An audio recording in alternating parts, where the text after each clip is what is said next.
नमस्ते, Satya's recipe मराठीमध्ये आपले स्वागत आहे। आज आपण बनवणार आहोत अगदी मऊ रसरशीत अशी रसमलाई।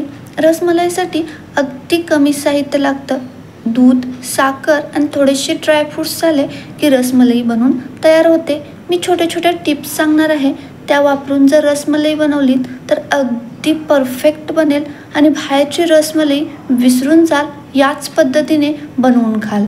आणि रसमलाईमधील जी मलाई आहे ती खूप छान सॉफ्ट रसरशीत बनेल। दुधामध्ये अजिबात फुटणारही नाही आणि हार्डही बनणार नाही।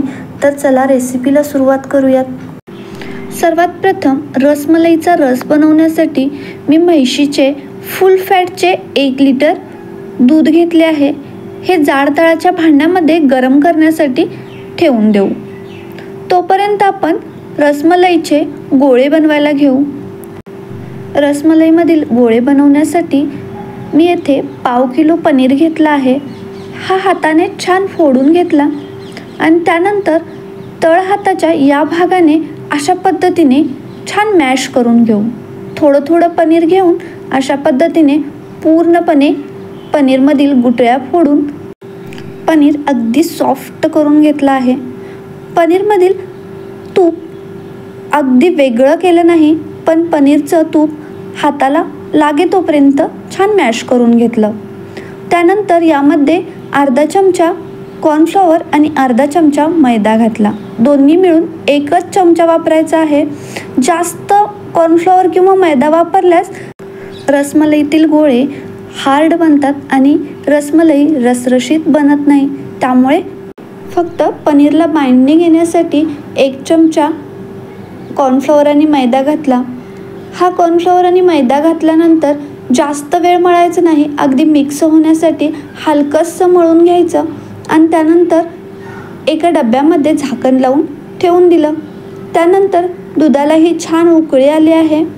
आता या उकळत्या दुधामध्ये अर्धा कप साखर, 7 ते 8 कट केलेले बदाम, 7 ते 8 कट केलेले काजू आणि चिमूटभर केसर घालू।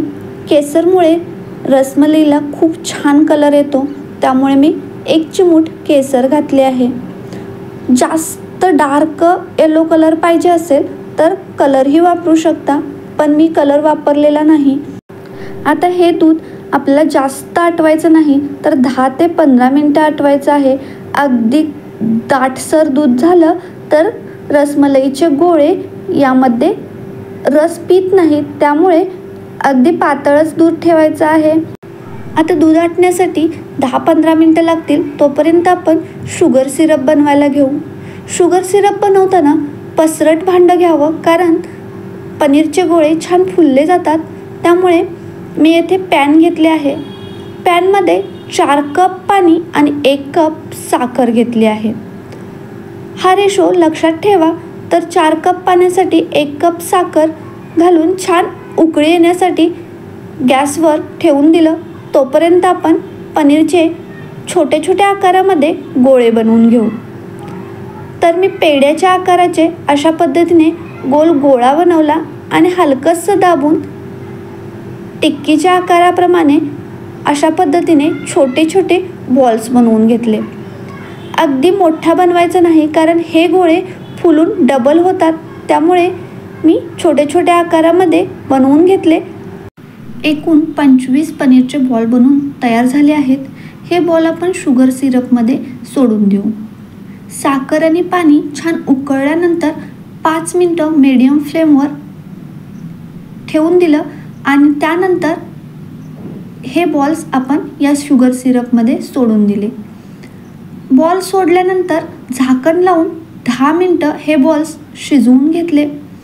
10 मिनटानंतर अगदी डबल आकाराचे बॉल्स बनवून तयार झाले आहेत आणि अगदी सॉफ्ट आणि रसरशीत बनले आहेत। त्याचबरोबर आपली बासुंदी म्हणजेच रसमलाईचा रस बनवूनही तयार झाला आहे।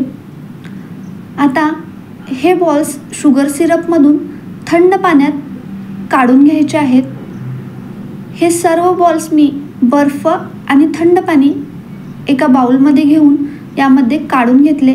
हे बॉल्स 15 मिनटं पाण्यामध्ये ठेवले आणि त्यानंतर थंड पाण्यातून काढून घेतले। किती स्पंजी झाले आहेत तुम्ही बघू शकता. अगदी सॉफ्ट आणि स्पंजी झाले आहेत. आता हे बॉल्स आपण रसमलाईच्या रसामध्ये टाकून घेणार आहोत. तर रसमलाईचा रस थोडासा कोमट असतानाच आपण यामध्ये हे बॉल्स टाकणार आहोत.